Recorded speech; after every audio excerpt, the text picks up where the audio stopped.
I hope you all are doing fine. So today I will share the peer entrance exam question paper of Assam University for the year 2022, and today I will discuss about the general English section. Okay, I hope you all are doing fine, and those who are new to my channel, please do subscribe my channel, because whenever you guys subscribe my channel I really get motivation to upload more videos and new videos. Okay, so please do subscribe my channel and do like and comment if you like my video. Okay, so let's start from the first question, that is the road not taken is written by the way, those who didn't watch my previous video, I will give the link of those previous videos in my description box. Do watch them so that you can get a more clear idea about the question pattern. Okay, so the first question is road not taken is written by. Look, we all had studied this chapter in our 11 or 12. No, I think in class 12. So road not taken was written by whom? It was written by Robert Frost. Okay, now question number 32. Out of the four alternatives suggested, select the correct synonym of mentor. Okay, mentor, who is a mentor? The one who advises, isn't it? Or the one who's lead us?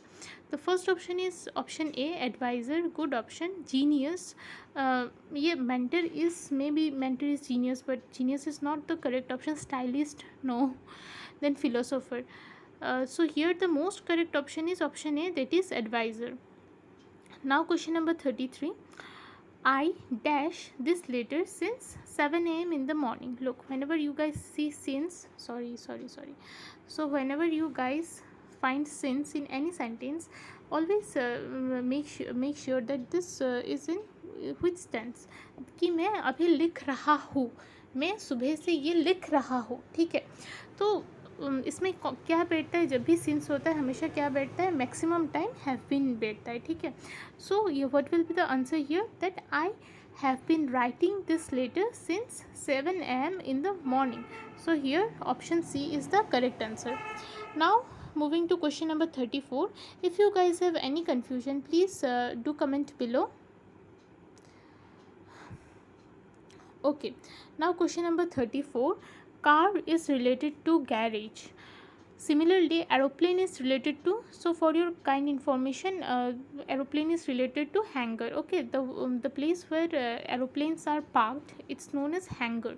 So correct option is option D, hangar. Next 35, question number 35.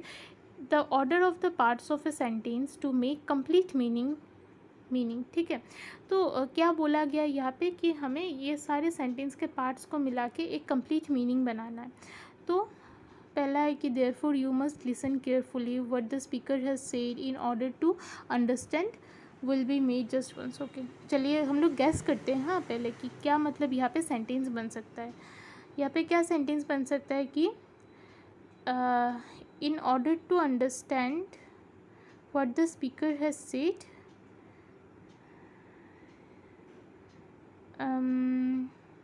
नहीं ऐसा नहीं होगा. कैसा होगा ये, in what the speaker has said will be made just once, therefore you must listen carefully in order to understand. तो इसका sequence क्या होगा, what the speaker has said, ये Q1, फिर will be made just once 2, ये 2 होगा, फिर therefore you must listen carefully, ये 3, और फिर R in order to understand, ये 4 होगा. तो चलिए देखते हैं QSPR कौन सा है. QSPR का ऑप्शन ही नहीं है, तो QSPR नहीं होगा. तो फिर क्या होगा दोस्तों, चलिए ऑप्शन वाइज जाते हैं. ए का क्या है, SRPQ. एस क्या है, will be made just once. S से आई थिंक ये नहीं शुरू होगा, ये किससे शुरू होगा, आर से शुरू हो सकता है. ये एस से will be made just once, इससे सेंटेंस नहीं शुरू होगा, आर से शुरू हो सकता है. तो आर में क्या दिया हुआ है, in order to understand what the speaker has said. नहीं, ये भी तो सही नहीं लग रहा है.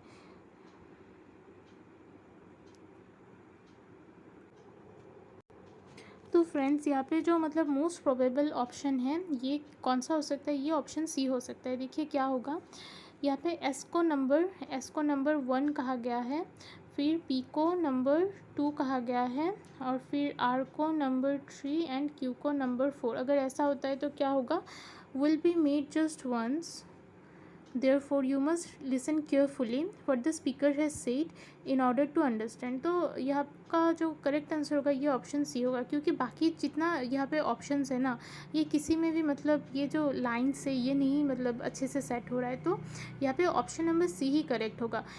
अदरवाइज़ अगर हम लोग मतलब ऐसे ऑप्शंस के बिसाइड्स जाके देखें तो मतलब ये ऑप्शन यहाँ से स्टार्ट होना चाहिए था कि what the speaker has said in order to understand से, मतलब ऐसा कुछ से स्टार्ट होना चाहिए था ना, या फिर in order to understand what the speaker has said, या फिर what the speaker has said will be made just once, मतलब क्यू के बाद एस आना चाहिए था। लेकिन यहाँ पे कोई भी ऑप्शन नहीं है जहाँ पे क्या है, क्यू के बाद एस है, क्यू एस का तो कोई ऑप्शन ही नहीं है ना।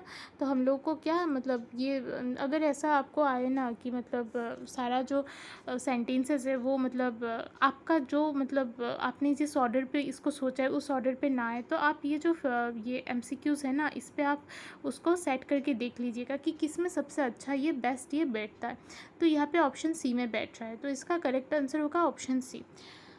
Now moving to question number 36। In the test, we will dash your work and then give you detailed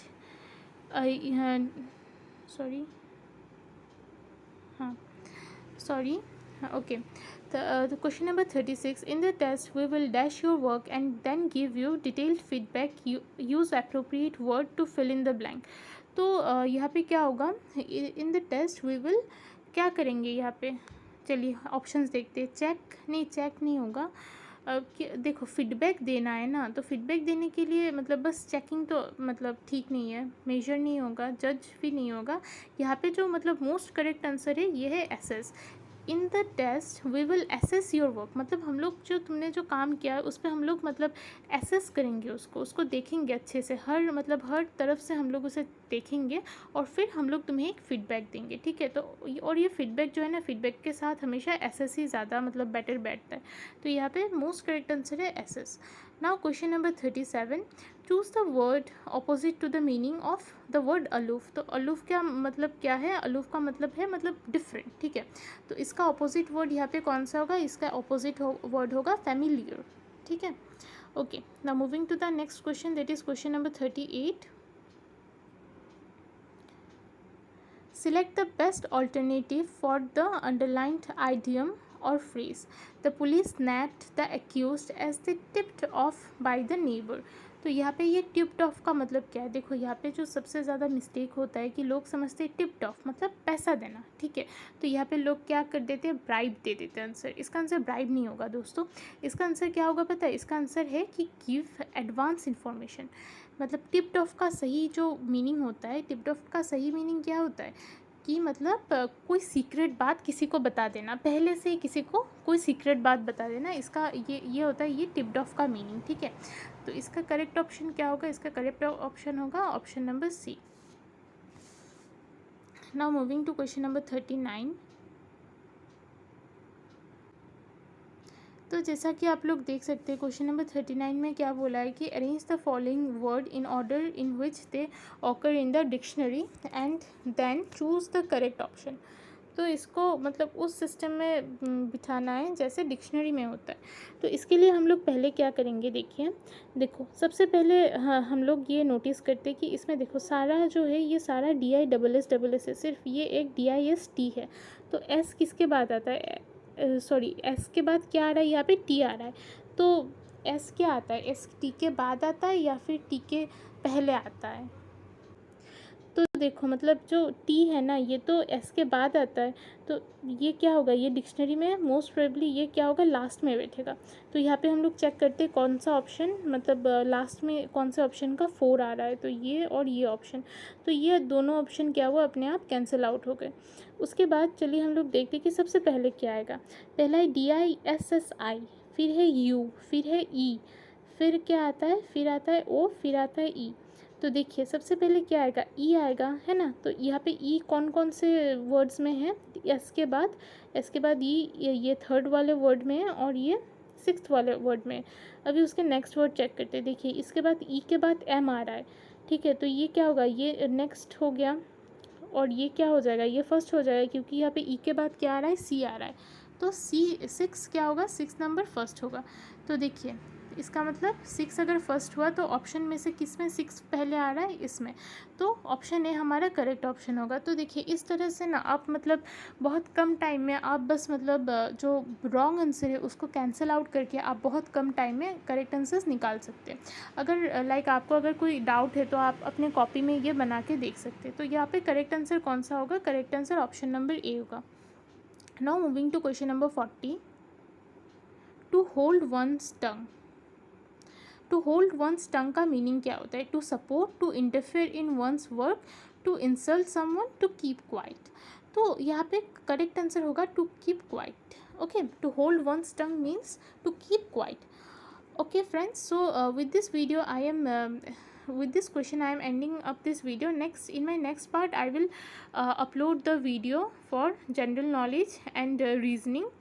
Till then, take care, goodbye, and if you didn't subscribe my channel yet, do subscribe my channel, and if you like my video then please do comment, and comment below on what else topic you want new videos.